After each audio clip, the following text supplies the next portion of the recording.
We'll see. And up here at the top right of the map is our Terran player. He is at a score of 2-1. GS NaDa. GS NaDa. And we have an interesting situation here, actually, because if NaDa wins this game, well, let me talk about that in a second, actually. First, let's introduce our Zerg player, who is currently leading the group with a score of 2-0. Epic so lucky. Epic so lucky. Basically, the situation is such that right now, whoever wins this game is guaranteed Code S.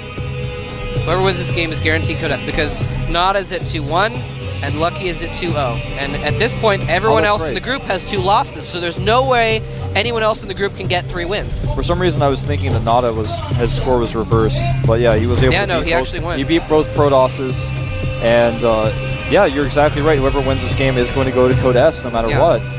And yeah, and that means that if NaDa wins it, then there's still some.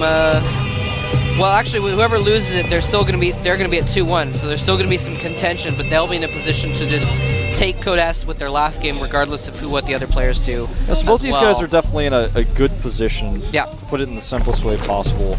Lucky, of course, in an even better position, because even if he loses this game, he still has another game to play where he could win that and still clinch Code S. Very true indeed.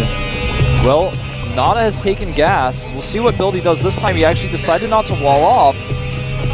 We may see a Reactor Hellion expand, although that's what I thought we would see last game. We saw something like that when he played against Monster, but then he went for a late Cloak Banshee timing, and his opponent was completely ready for it. Factory going up now for NaDa. Probably going to see that Reactor drop down very soon. Reactor Hellion expand, so common to see these days. Extremely common. Almost a given these More days. common than those Pokemon cards with the circle at the bottom right of them. That's how common it is. Is that how they denote a common level card in Yeah, Pokemon? that's how they denoted it, man. If it had a diamond, it was uncommon. If it had a star, it was rare. See. I played the Star Trek customizable card game instead of Pokemon. I'm sorry. The way you knew that was that the first 3 cards in your pack were uncommon, and the 4th was a rare, and the rest was common. So you had to kind of figure it out that way. I see. Well, NaDa is making his command center actually on the low ground, as he does do his Reactor Hellion expand, switching his factory and his barracks right now at this very moment. Zergling speed on the way for Lucky as he continues to drone up. His hatchery is up and running, making just 4 Zerglings to put a little bit of pressure on, get a little bit of scouting. NaDa going to be completely prepared for that. In fact, with his first 2 Hellions, should be able to kill all 4 Zerglings, depending on how Lucky controls them. Lucky also sending an Overlord to the top right as well to come into NaDa's base later to see what he's up to. And in fact has not, yeah, he did actually see just barely with his Overlord on his scouting pattern that the command center is there. Very nice. So Lucky knows exactly what's going on. He can respond accordingly. Yep, even has a spine about 2/3 of the way done. It's going to definitely finish before the Hellions get there. I like NaDa splitting up the Hellions to make sure there's no units on the watchtowers. That's interesting. Okay. I was thinking he canceled his creep tumor, and I was like, why did he do that? He actually remade it just a couple hexes to the right, and the reason being, he knows he might not be able to get another creep tumor out because the Hellions are going to start scouting. So if you can get that creep a little bit farther out with that 1 more creep tumor, that's going to be a good thing, because you're not going to get any other creep tumors for a while with the Hellions, but he's actually keeping the Hellions back a little bit. NaDa is doing this, I want to say this is a newer build, but it's newer in the sense that it's been becoming more popular lately, but it's actually a super old build from the beta where you go Reactor Hellions and Marauders. So he's actually pumping out Marauders right now with his Reactor Hellions, and he has not gotten Concussive Shell. It's not absolutely necessary in this matchup, but does help a little bit. He's actually going to push across the map now with his Hellions and his Marauders. He may actually show them. He's going to see him. Oh, he was hiding the Marauders. He sees the Marauders. Oh, sees them. Not doing the best job blocking, and now Lucky is going to know exactly what to do, which is to make more Zerglings. He does add 2 spines as well. Remember, Marauders take out spines so quickly that it's important that he has a decent amount of speedlings. He's going to have to control this really well. He may even want to have an additional queen, but by the looks of things, he's not going to get one. His lair is on the way. He's actually taken all of his gases right now. This is going to be tough. The Spines are not ready, and 14 Zerglings are on the way, but they're not out. And the Hellions will make short work of those Zerglings as well. The Queen's doing their best to target down the Marauders, because if he can kill off the Marauders, the Spine Crawlers will do really good against the Hellions. Only one Marauder left. Means that I think NaDa is going to have to stay back until he either gets more Marauders or more units, or he might just fall back and just try and play a macro off this, but he is going to try and put on some more pressure. Moving the Spines at the worst possible time. It looks like a little bit of indecision from NaDa. Scans, kills a creep tumor, that's all he's going to get. But here's the thing, Moltrap, and I think this is really smart by Lucky. The second he saw that Marauder, he was like, all right, I know what I'm going to do. He actually took all those gases. He's been mining a ton of gas right now. He's already got 300 in the bank. He's got an Aspire on the way. And NaDa actually has a grand total of 0 Marines right now. His first Marine's about to pop. He's actually adding 3 barracks right now because he knows he needs those barracks out to deal with the mutas. He's got no answer. Doesn't even have an engineering bay. Just now started that as well. And Lucky going to be in a great position from here. Yeah, getting double engineering bays actually, so we can get the upgrades going. And you are exactly right. That Spire is going to be so powerful. He's actually going to probably start getting mutas when there's maybe 3 Marines out. And then he's going to have to really get turrets up fast and start pumping all Marines out of those 4 racks in order to deal with those mutas. But for a while, Lucky's going to have complete control of the map. This is definitely not going to be easy, that's for sure. And his stim is going to finish. That's going to be one thing he's really going to have going for him. Good point. Almost finished, so that's really going to be helpful. The Spire just finishing up right now. Right now, the Marine count about to be 6 with 3 Marines about to pop out for NaDa as the Spire finishes. It looks like he may just barely be in the clear as far as the first wave of mutas goes. We saw him lose last game, or last time he played against his Zerg opponent, Monster, to just the first wave of mutas, and something similar does not look like it will occur here today in this particular game. Few Marauders and Hellions bouncing around the bottom right of the map, trying to make sure that if he's taking a third base that he can force a cancel on it, does go home with those, and the first few mutas are out. And have a total of 9 here in just a few seconds. Yep, gets out a good little squad of mutas. I'm actually really impressed by NaDa's ability to transition with this build. He did not really do damage with it, but he made the barracks immediately, and looks like he's just going to have barely enough Marines to hold this. The turret is up with the natural as well. And there they are, the the mutas arriving on scene. The Marines do have stim, so they're able to do some decent damage, and Lucky fights with his 7 mutas and loses 3 as a result, even though there were very few Marines, and even though he didn't fight on the turret. He just didn't have enough mutas to do any damage. Yeah, and that is, I mean, that just shows how close of a battle that ended up being. I mean, wow, NaDa has practiced this build so much against anything. He knows he can hold the super fast Spire counterattack afterwards with just that many barracks. If he adds them at the right moment, he barely had enough units. I'm really impressed by that hold by NaDa. Very, very smart. He's not out of this yet. His command center actually may be spotted by these mutas. Nope, not quite yet. Sending the mutas back, in fact, right now. It may have been spotted by the Overlord that's chilling at the top of his base as it was floating by. I'm not sure about that yet. Looks like the mutas are positioning around on the left here with a few Zerglings, maybe hoping to catch some SCV transfer. Oh, he has Burrow. He's going to try to set up a trap here, Moltrap. He is, and but the trap might get caught. But there's the SCVs, and he actually sees them and scans, and those go down. He actually almost killed one of his own SCVs by killing the Banelings underneath them, but he's going to secure his 3rd here.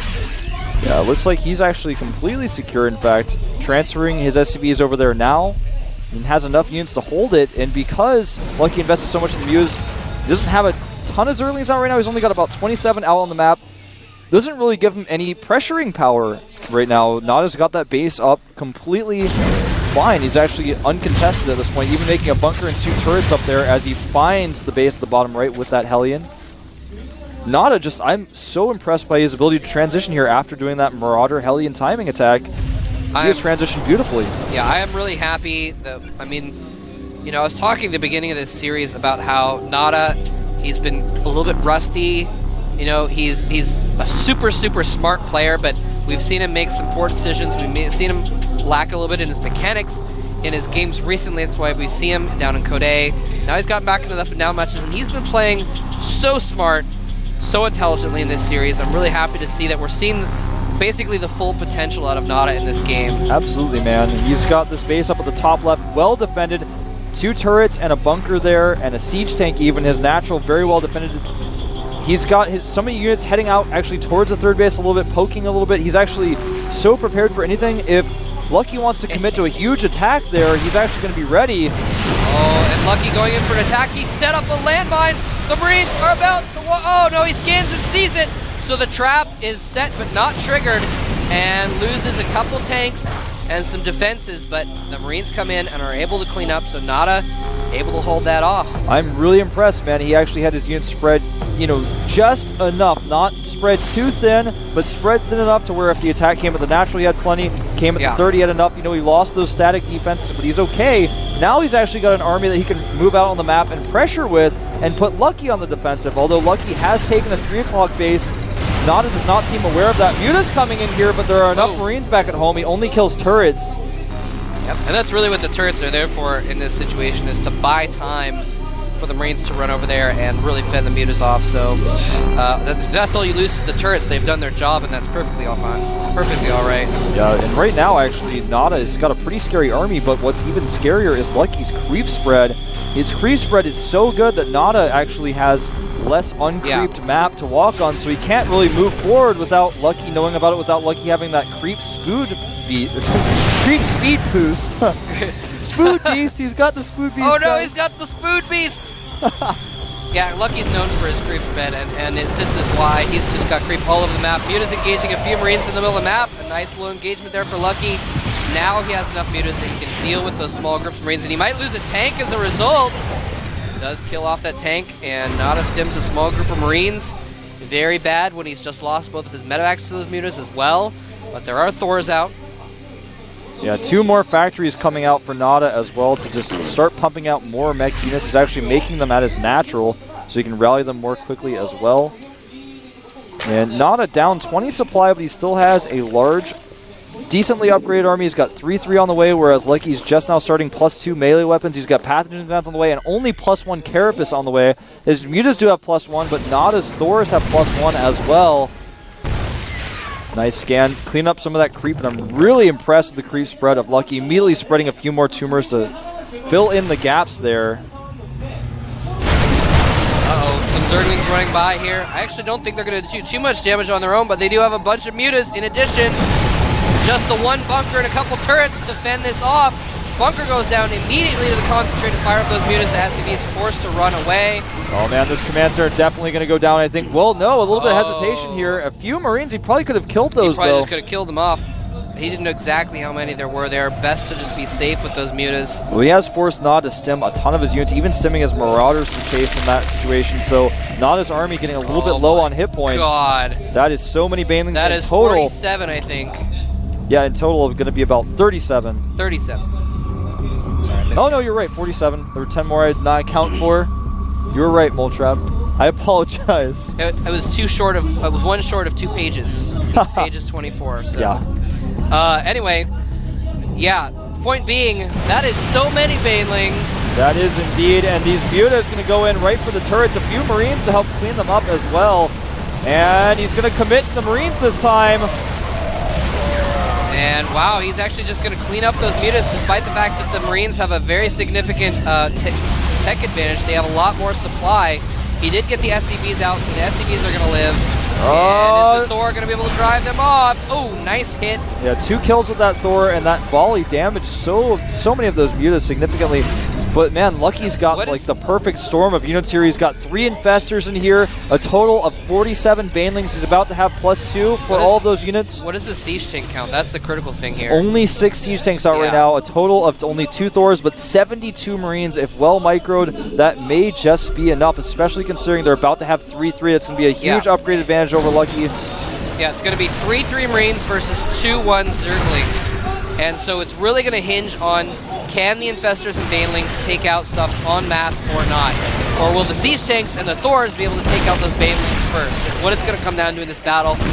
Or are the players going to posture in the middle? Looks like Lucky's not ready to engage yet, even though he's maxed out. Yeah, well, he's making 4 Broodlords right now. There's only 1 Viking on the map for NaDa. He started another Starport. Oh, a nice counterattack with these Mutas. Going to take out that single turret. The Thor is here, though. Oh, nice volley. Does tons of damage to that Muta clump. And he has taken control of the top of this ramp, at least the right side of it. But here come the Broodlords. They show themselves. There are a decent amount of Marines, and there's actually a ton of units under those Broodlords. You can't stim underneath them. A nice posturing battle by both of these players. Good transfuse on one of the Broodlords. NaDa knows if he unsieges, the Banelings will rain down death upon him, though.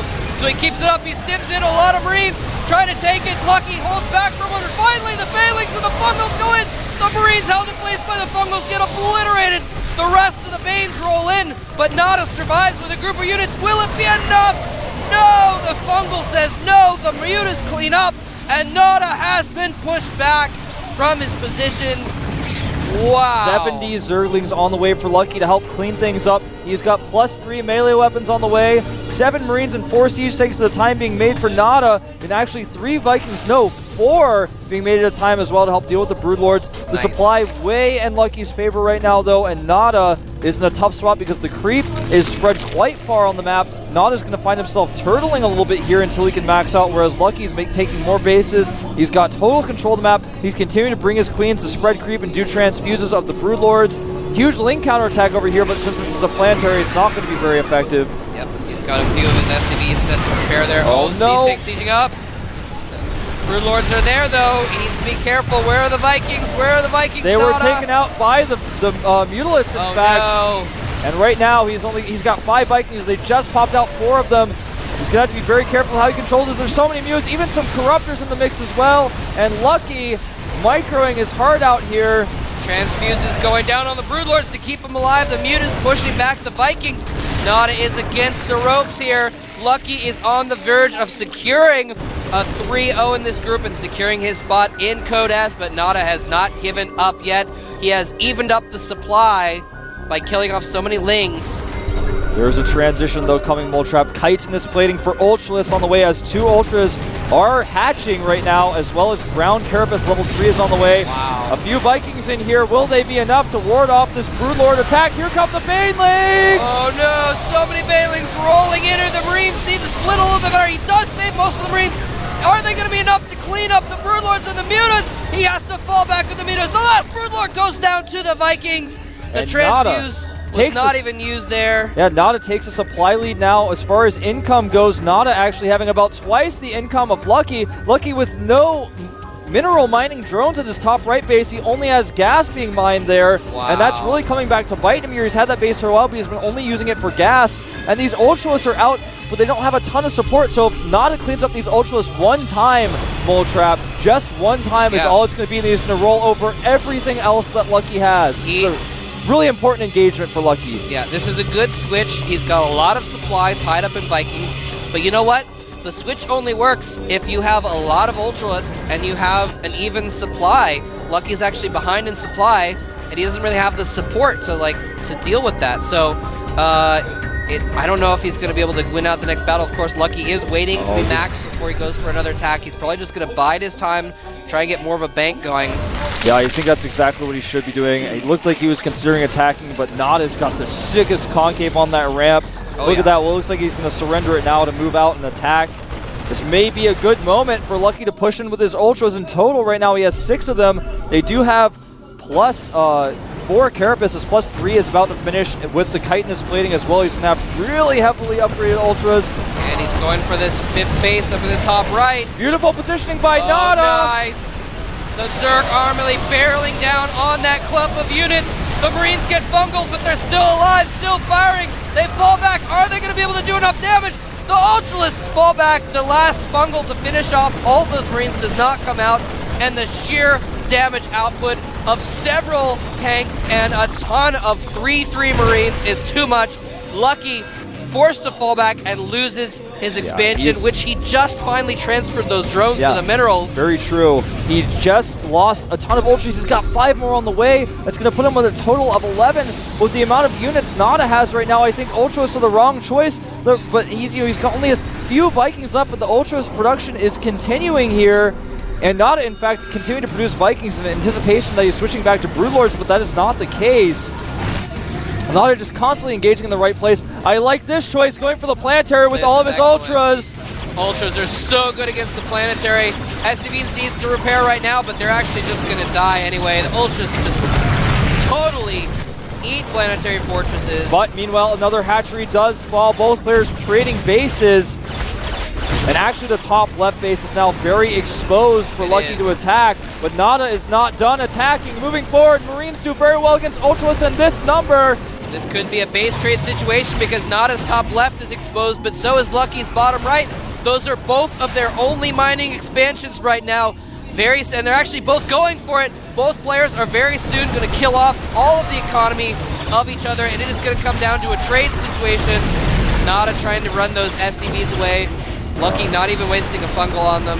Yeah, you're exactly right. And one more base was going up for NaDa. He was making it into a planetary, but Lynx caught it. He was forced to lift, and now he's got no mining. Lucky remaking the top right base as well. He's lost his last mining base. I think because NaDa's army is so much better, though, there's no real way for Lucky to win this game. He's got a few Ultras hanging out at the top left, but they're not going to be enough to win this fight, especially not against the type of composition that NaDa's got at this point. Lucky may find himself in checkmate here pretty soon. I'm not really sure, Moltrap, what he can do to come back at this point. It is so hard to base trade a Terran with siege tanks. It's going to be really difficult for him to come back at this point. Neither of them are mining, so neither of them can really make more of an army. NaDa is at 160 supply to Lucky's 113. So NaDa's army is just better and bigger and badder. These spines dying from not having any creep, actually. That one just dying literally because of not having creep, and that hatchery is canceled. The Infestor's like, don't see me, don't see me, don't see me, don't see me. Right now, there are 3 Infestors out with 2 more on the way. Infestors are perhaps the most important unit you could have in this type of base race scenario, especially considering they're going to make the Ultras that much better. That Queen's is a also scary really army, good. Actually. Yeah, with the Queens there, you can do a lot of transfuses. It looks like NaDa's actually pulled all of his SCVs. Will he make another command center? He does have 400 minerals, but there are Zerglings burrowed at every single location to make sure that he cannot make a command center there. I like that, putting the planetary next to the orbital just for extra defense. He knows that he can get 1 mining base. That's all it takes. Oh, and he plants down some infested Terrans at that base. Over at the right side, trying to kill off some SCVs, stopping NaDa from mining, but it's not about the mining temporarily. It's about securing that base for future mining, and it's about the next battle. Scan goes down here to try to find that hidden Infestor. He actually will not find it. It's at the top left of that base. So the Infestor remains alive. He's going to be able to use that later. Meanwhile, Lucky continued to long distance mine. His base at the bottom right almost finished. His spine's actually rerouting there just in time to save them from being killed by creep depletion. I don't know, just dying from not being on creep. I need to come up with a better term for that. They're chemically dependent on creep. Yeah, they're chemically dependent. They're having their withdrawal, but now they've been able to reroute themselves. And Lucky does now have a mining base, but so does NaDa. And in fact, as far as the patches go, NaDa has a lot more minerals in his patches. And here we go! Nice fungal! The Ultras eating the fungal Marines, but NaDa has a nice position on the bottom of that ramp. Lucky trying to charge down that ramp. Another good fungal. Infested Terrans putting out to try and draw fire. The Vikings killing off everything in the air, but the air doesn't matter. It's the Ultras versus the tanks. Will they be able to break through? There's no fungals left. The last few Ultras just get destroyed, and the Vikings landing to kill the Queens. Lucky GG's. NaDa, ladies and gentlemen, is back in Codes. NaDa showing off his NaDa Mall patch. Says, come buy some stuff at my store. I'm a Codes player. That's right, man. And Lucky's not out of this yet, but a tough game. Extremely good decision-making from both players throughout the rest of that entire game. Wow. I am so impressed with his decision to bring those queens. He got, when you're in a late-game base trade type scenario where neither of you are really mining, you always want to have the units that have mana. That's Infestors and Queens. If you can keep your really heavily upgraded Ultras transfused, he actually had an army that could have beaten NaDa's, but he chose to engage it in the worst possible place. But he didn't really have a choice because NaDa wasn't just going to move out, so he had less mining, and he had that bottom right base, but all those patches only had like 100 left, whereas NaDa's patches had like 1,300 left, and he was in a much better position. So, I mean, in some ways, of course, you shouldn't attack into that, but if he doesn't attack into that, what's he really going to do? Yeah. Very interesting little endgame situation there where Lucky, he really did, even though he had less supply, he had such a scary army. Infestors and Ultras, I mean, you saw what happened with that patch of Marines that was up above the ramp. One fungal and the Ultras doing splash damage to the Marines that can't fall back, they can't kite. the fungal does almost all their damage. The ultras, a couple slashes will do the rest of it. So you can kill a large clump of Marines very quickly there. Unfortunately, you can't do the same thing to the siege tanks, and they were just outputting so much damage. I didn't catch the upgrades on the siege tanks at the end, but they were doing a ton. The more important than their upgrades is really their positioning. NaDa always having the siege tanks in a really nice concave, always having them in a well-spread line. I was really impressed with the play in general that we saw from NaDa there. His late-game decision-making was awesome. Now, our next map is going to be Tal'Darim Altar. The players, Monster and Huck. Will that Zealot cut off the Hydralisk's head? Probably not, but will Huck defeat Monster here in Tal'Darim Altar? Let's find out on Tal'Darim Altar. As I said that. On Tal'Darim Altar. Here we go on Tal'Darim Altar. The map is Tal'Darim Altar. We're going to get right into Tal'Darim Altar.